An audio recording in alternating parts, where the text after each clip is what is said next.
বিদ্যুৎ উৎপাদনের লক্ষ্যে দেশের প্রথম পারমাণবিক বিদ্যুৎ কেন্দ্রে রূপপুরের প্রথম ইউনিটে জ্বালানি প্রবেশ করানো শুরুর আনুষ্ঠানিক উদ্বোধন করা হয়েছে। ঈশ্বরদী থেকে বিশেষ প্রতিনিধি টিএ পান্না জানান, মঙ্গলবার দুপুরে জ্বালানি প্রবেশ করাতে ৩০ দিন সময় প্রয়োজন হবে।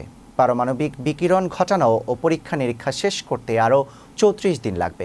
নিরাপত্তা নিশ্চিত করে জাতীয় গ্রিডে শতভাগ বিদ্যুৎ পেতে প্রায় ১০ মাস লাগতে পারে। চুল্লি পাত্রে ইউরেনিয়াম জ্বালানি বসানোর পর তা থেকে তাপ তৈরি হবে। সেই তাপে পানি থেকে বাষ্প তৈরি হয়ে টারবাইন ঘুরবে আর সেখান থেকে বিদ্যুৎ উৎপাদন হবে।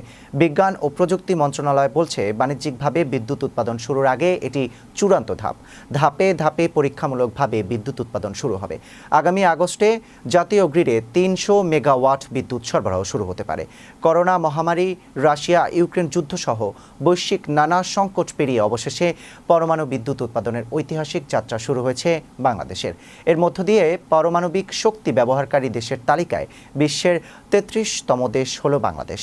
জ্বালানি প্রবেশ কার্যক্রমের উদ্বোধনী অনুষ্ঠানে উপস্থিত ছিলেন বিজ্ঞান ও প্রযুক্তি মন্ত্রী ফকির মাহবুব আনাম, প্রধানমন্ত্রীর বিজ্ঞান ও প্রযুক্তি বিষয়ক উপদেষ্টা রেহান আসিফ আসাদ, রুশ পরমাণু শক্তি কর্পোরেশনের মহাপরিচালক আলেক্সি লিখাচেভ।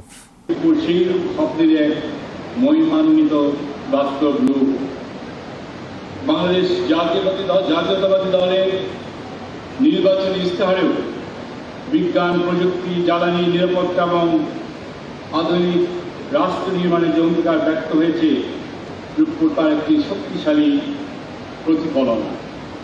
একটি আত্মনির্ভরশীল, প্রযুক্তি নির্ভরশীল এবং সমৃদ্ধ বাংলাদেশ গঠনের যে স্বপ্ন